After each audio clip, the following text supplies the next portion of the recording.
Welcome to Deep terrace garden. आप सभी को मेरा प्यार भरा नमस्कार। फ्रेंड्स, ये बॉन्डिंग जॉय है, देख रहे हैं कितना प्यारा सा पौधा है ये। एक्चुअली इसकी जो पत्तियां हैं वो 2 कलर की हैं और वही देखने में पत्तियां जो है प्यारी सी लगती है। और ये बहुत ही इजी टू ग्रो प्लांट है, कम धूप में, कम देखभाल में और कम फर्टिलाइजर में बहुत ही अच्छे से ग्रो कर जाता है। बहुत हार्डी प्लांट भी है ये। और ये प्लांट जो है एक लटकता हुआ बिल्कुल एक हैंगिंग प्लांटर बना करके भी आप इसको लगा सकते हैं, क्योंकि ये जो पत्तियां वगैरह है इसकी वो एक लड़ी लड़ी टाइप की नीचे की और काफी अच्छी खासी इसकी हाइट हो जाती है, नीचे की ओर लटकती हुई चली जाती है।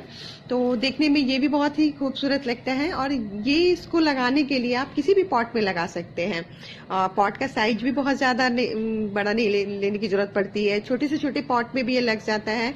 अगर आप इसको किसी मिट्टी के गमले में लगा रहे हैं तो मिट्टी जो है इसकी सॉइल जो है वो एक तरह से आप 50% गार्डन सॉइल ले लीजिए, 30% कंपोस्ट, कोई भी कंपोस्ट मिक्स कर लीजिए और उसमें जो 20% है वो रेत, बस काफी है। इसमें भी ये बहुत आराम से लग जाता है। और लेकिन इसको रखने का जो सिस्टम होता है, कम से कम ऐसी जगह पर रखिए थोड़ी सी हाइट हो जहां पर, जिससे कि जब इसकी पत्तियां वगैरह जो इसके बढ़ेंगे, ब्रांचेस वगैरह वो नीचे नीचे की ओर बढ़ेंगे, तो वही देखने में वो एक लुक आता है खूबसूरती का।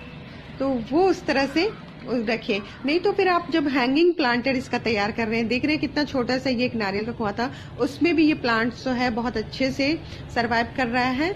और इसमें लेकिन हैंगिंग प्लांटर बनाने के लिए सॉइल रेसिपी जो है, जो मिट्टी आप तैयार करेंगे वो बिल्कुल हल्की मिट्टी तैयार कीजिए, जिससे कि क्योंकि ये हैंग करना है, आपको उसको लटकाना है, तो आप इसमें जो है 40% कोकोपीट, 30% आप कंपोस्ट और बाकी का जो है आप उसमें 30% गार्डन सॉइल मिक्स कर दीजिए। अगर आप चाहें तो इसमें 50% का भी रेशियो कोकोपीट और सॉइल का रख सकते हैं, मतलब थोड़ा सा लाइटली ही बना लीजिए, तो बड़े ही इजी टू ग्रो हो जाते हैं। लाइट की बात करूं इस प्लांट की, तो कम लाइट में जो होता है इसकी पत्तियों की खूबसूरती जो है बहुत उभर करके आती है, यानी कि जो पत्तियों का जो लाइनिंग है आपको वो स्पष्ट दिखेगा ये कम धूप में। यानी कि आप इनडायरेक्ट मतलब इसमें बस एक जो क्षण की धूप आए वो वही पड़ना चाहिए।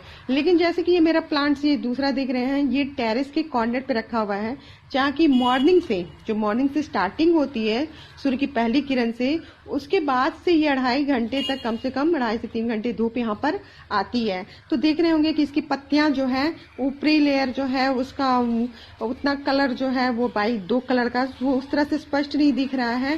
और पत्तियों के पीछे जो पर्पल कलर का डार्क है वो भी मतलब ज्यादा डार्कनेस मतलब आपको दिख रहा होगा।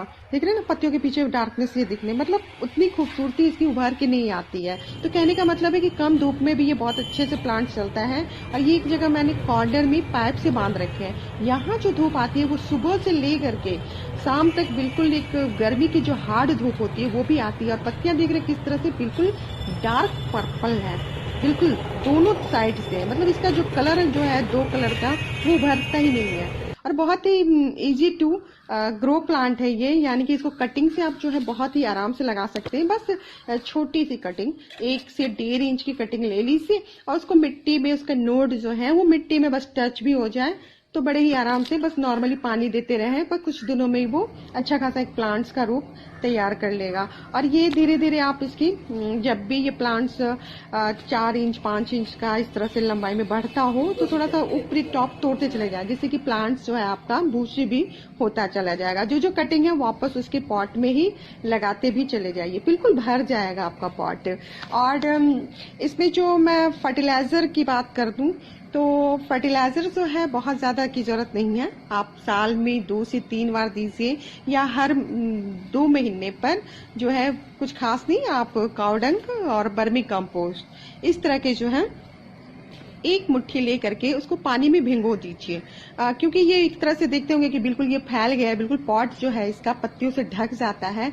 तो मैन्योर रूप में देने की बजाय आप इसमें लिक्विड फॉर्म में फर्टिलाइजर दीजिए। और रात भर काउडंग वगैरह जो भी है, बिल्कुल सड़ा हुआ गोबर की खाद होनी चाहिए, या बर्मी कंपोस्ट भी दे रहे हैं तो 3-4 घंटे पानी में रख दीजिए और उसको फिर उस पानी सहित इसमें डाल दीजिए। इससे क्या होगा कि फर्टिलाइजर भी अच्छे से प्लांट्स को मिल जाएगा।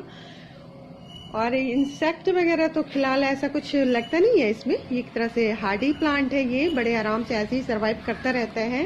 लेकिन अगर आपको कभी इस तरह से इंसेक्ट वगैरह अगर दिख जाता हो तो आप, जैसे मेलीवैक्स वगैरह होते हैं वो कभी कभार दिख जाते होंगे, लग जाते हैं, तो आप नीम ऑयल का स्प्रे कर दीजिए या फिर डिश वॉश जो लिक्विड सॉप होता है उससे आप स्प्रे कर दीजिए तो ठीक हो जाएगा प्लांट्स। तो फ्रेंड्स, वीडियो अच्छी लगी है तो लाइक ज़रूर कर दीजिए। हमारे चैनल्स पे नए हैं, अभी तक आपने सब्सक्राइब नहीं किया तो सब्सक्राइब करना बिल्कुल मत भूलिएगा। और प्लांट से रिलेटेड कोई भी क्वेश्चंस प्रॉब्लम्स है आपकी तो आप हमें कमेंट सेक्शन में लिख करके पूछ सकते हैं। Okay friends, take care, happy gardening.